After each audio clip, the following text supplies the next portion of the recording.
xildhibaanka laga soo doorto Garissa Township mudane Aadan Barre Ducaale ahna hogaamiyaha aqlabiyada tirada badan oo xariga ka jaray mashruucyo lagu horumarinayo deegaan baarlamaaneedka laga soo doorto mudane Aadan Barre Ducaale ayaa wuxuu xariga ka jaray wadada cusub ee loo yaqaano Dekabure Road taas oo marta xaafado badan oo ay ka mid tahay xaafada County High Bulamasalani Sambul ilaa iyo Dekabure oo dhinaca shishe ka sii jirta wadadan ayaa waxa ka faa'iideysan doona sida uu sheegay dad badan oo shacab ah wadadan iyo wadooyin kale mudane Aadan Barre Ducaale oo ka hadlaya waxa hadaladiisa kamid ahaa mashruucyo fara badan oo dawladda sare ay ka maalgelinayso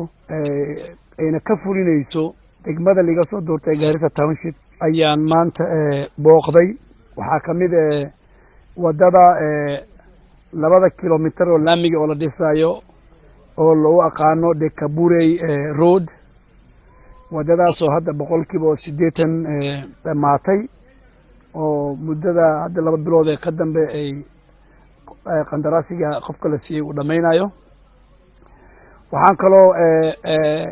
diyaarinay oo wiiga dambe ama usbuuca dambe bilaabanayo wadooyin fara badan oo ay kamid tahay wadada weyn ee ka baxda xafiiska pisiga ilaa toga buleeftiin si marto ilaa iyo Mikona mabul argi ka dhacdo wadadana waa la bilaabi rabaa wadada kale oo la rabo in la bilaabo waxay wada la yiraahdo ka baxayso buleeftiin ilaa iyo Dekabure ilaa iyo dana ay tagayso xaafada la yiraahdo Bulargi wadooyinkan hadda xaafadan hotelka Lantern numar ka baxdo ilaa Lantern wadada iyana laamiga la marin marka mashruucaas ayaa maanta fiirineynay waxaan kaloo aan maanta fiiriyay mashruuca weyn ee dawladda Kenya iyo bangiga adduunka ay maalgelinayaan oo la yiraahdo biyo xireenka magaalada Garissa oo markuu roobka da'o waxaa la sheegay inay biyaha wadiga iyo biyaha kor ka imaanayeen ay magaalada qasaaro weyn oo xoog leh ay gaarsiiyaan marka mashruucaasna 85% uu dhamaaday muddo 2 bilood aan rabnaa inay arrimahaas ay ku soo dhamaadaan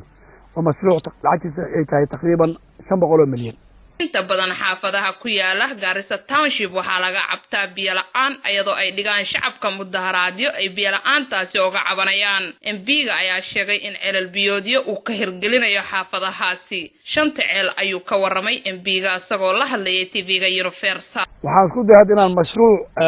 aan bilaabo meelaha biyaha ugu diran la'aanta inaan celal ka qodno marka taqriiban ilaa 5 ceel ayaan magaalada xaafadaha biyo la'aanta ka qodaynaa xaafadaha kamid tahay ADC oo maanta ceelka ugu horeeyay aan mashruuca aan ka bilownay oo muddo bil gudeeda biyaha iyo taangiyada iyo ceelka ay xaafada hooyooyinka ay biyo heli doonaan xaafada Dekabure ilaa Bulasambul labada xaafad xaafada Bulasagara iyo xaafado kale aan rabno inaan ceelo u qodno marka mashruucaas fara badan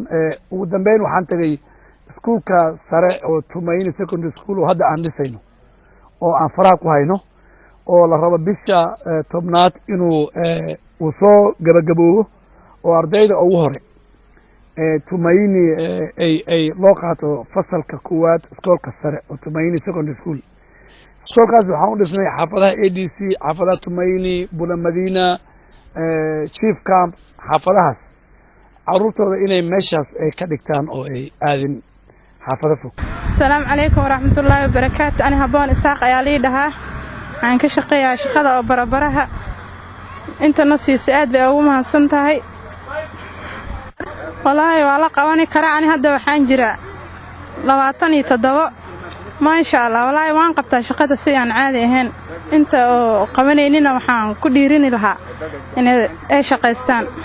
si kasto ay ahaato waxa ka socda mashruucyo lagu horumarinayo deegaankani township kuwaas ay ka mid tahay sewage-ka biyo xireen iyo wadooyin taas oo fulinayo mashruuca xafiiska horumarinta deegaankani township Samsam Cabdikariin Universal TV